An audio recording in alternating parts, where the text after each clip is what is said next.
Do you want to know how you can score highly in the OET writing test? Well, keep watching because in this video, I'm going to give you a step-by-step guide on how you can score top marks for purpose in the OET letter.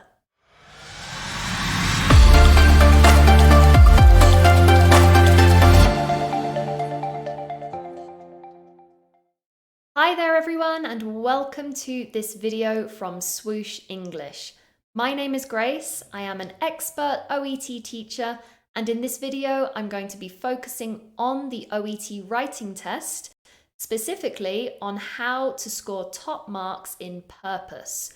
So we will be looking at the assessment criteria for purpose and talking about what exactly you can do, and then I will be showing you a simple step-by-step method that you can use in order to ensure you get the highest possible marks for purpose in every OET letter that you write. So let's get started.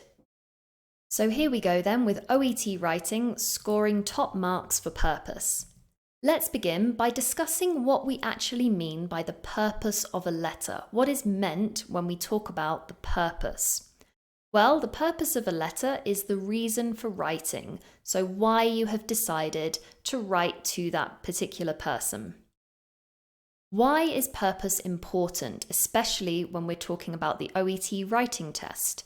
Well, firstly, it helps the reader understand the situation and understand exactly why you've decided to write to them.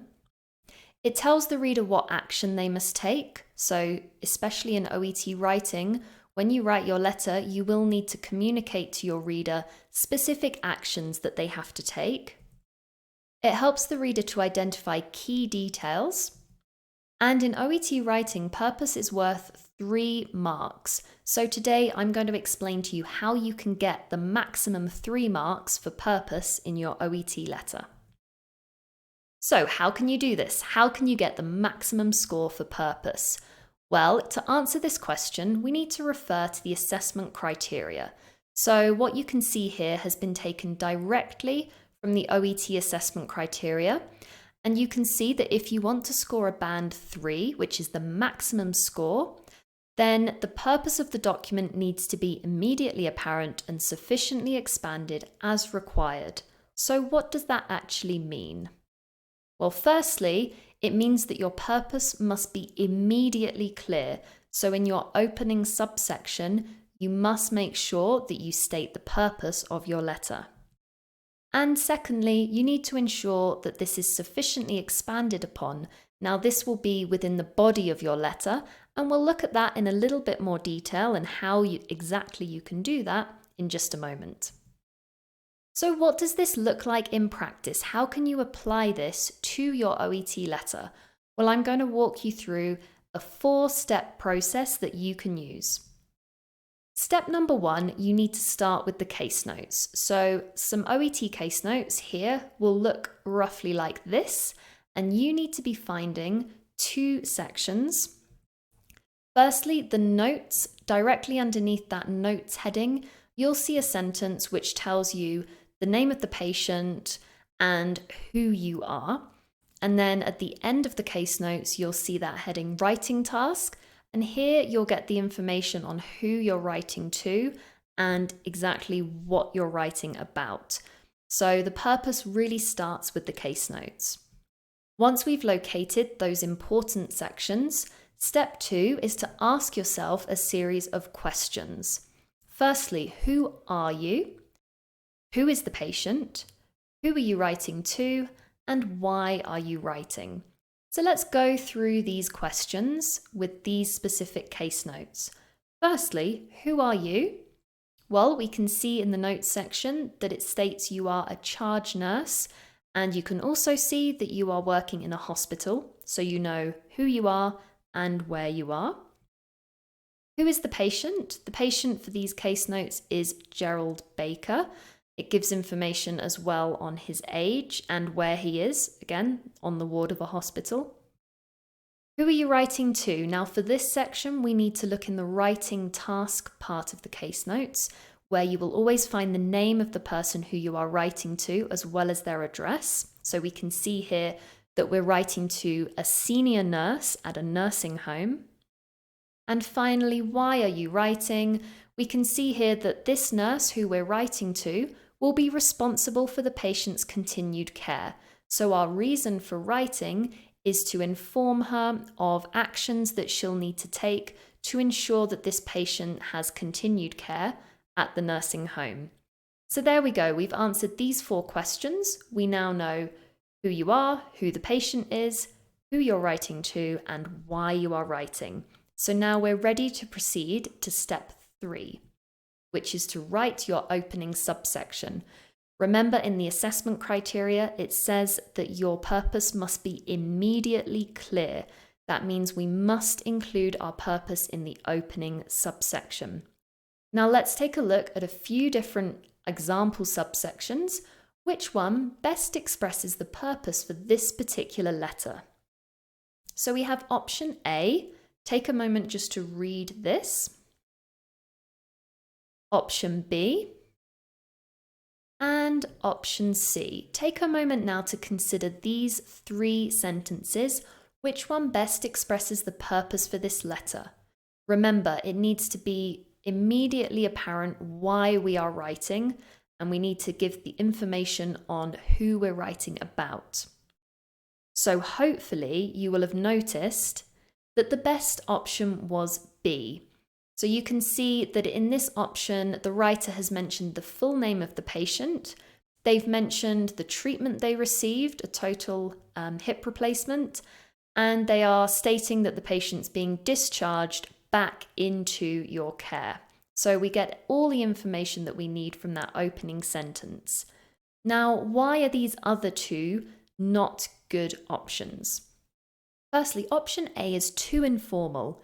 You can see it begins by saying, I'd like you to look after. This is very informal language, which is not appropriate in your OET letter. Secondly, it doesn't say the patient's first name, it just says Baker, which is the patient's surname. So again, this is not appropriate. We need to inform the reader of the patient's full name. Now, option C, it doesn't mention where the patient is coming from and why he was there. So it just says that he was discharged, but upon reading this sentence, your reader will not know why the patient was even admitted in the first place, or even where he's coming from. So this does not satisfy that assessment criteria for purpose. Now finally, once we've written our opening subsection, we need to make sure that we expand on the purpose throughout the body of the letter.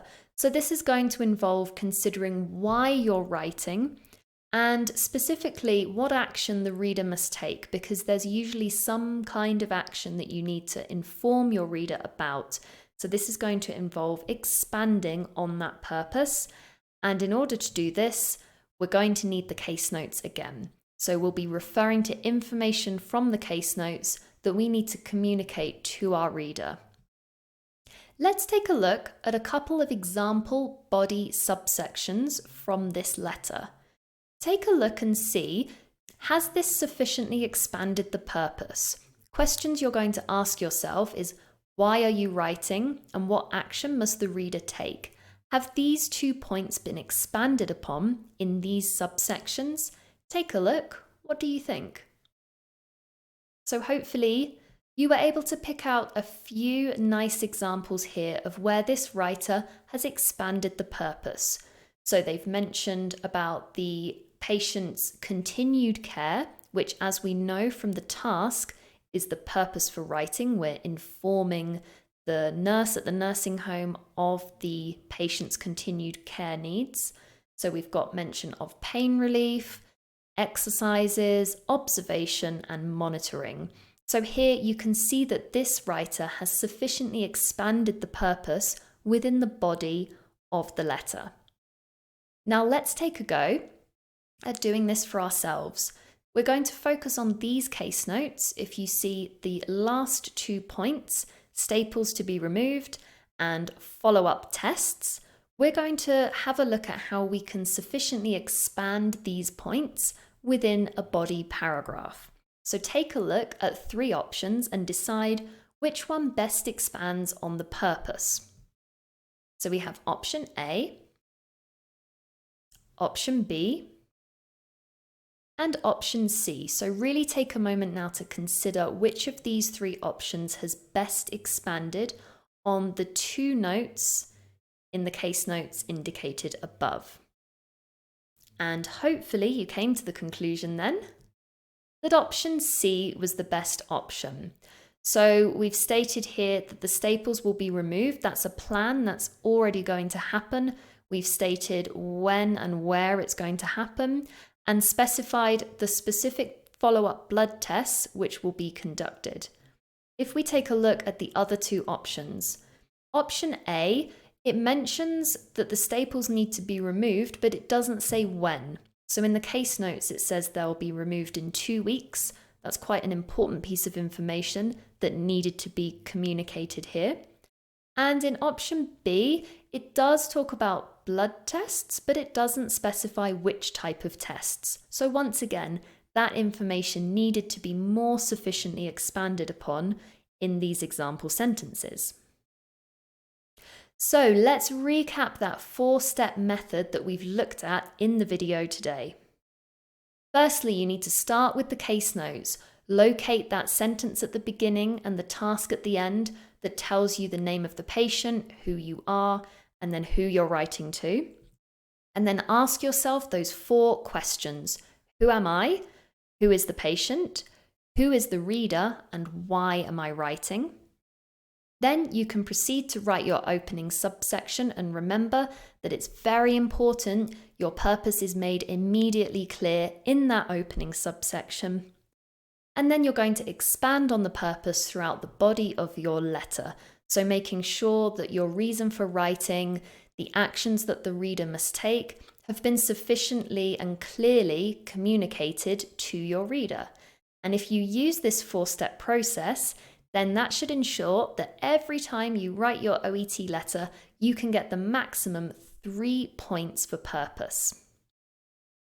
So that's it for this video. I hope that you found it useful. Now, we would love to hear from you, so please do write us a comment and let us know. How did you find this video? Was it helpful? Are you planning to use that step-by-step method in your next OET letter? If so, let us know in the comments down below. Now, we at Swoosh English are experts in helping people just like you prepare for and pass their OET exam. If you would like more helpful tips and strategies like the one in this video, then I would like to invite you to our free OET Masterclass. This is every Friday at 11 AM UK time, and it is free to register and attend. If you would like to join that masterclass, all you have to do is click on the link in the comments, or you can scan the QR code that you see on the screen now and sign up for the masterclass today. So the team at Swoosh English would love to help you prepare for and pass your exam, whether that's OET, IELTS or PTE. So now I would like to invite you to head on over to our website, that's www.swooshenglish.com, and check out all of our exam resources for IELTS, OET and PTE. We also have a wide variety of exam preparation courses on offer, which are designed to get you to pass your exam the first time or on the next attempt. So please do head on over and take a look now. In the meantime, I wish you all the best with your exam preparation, and I'll see you very soon. Thanks everybody, goodbye.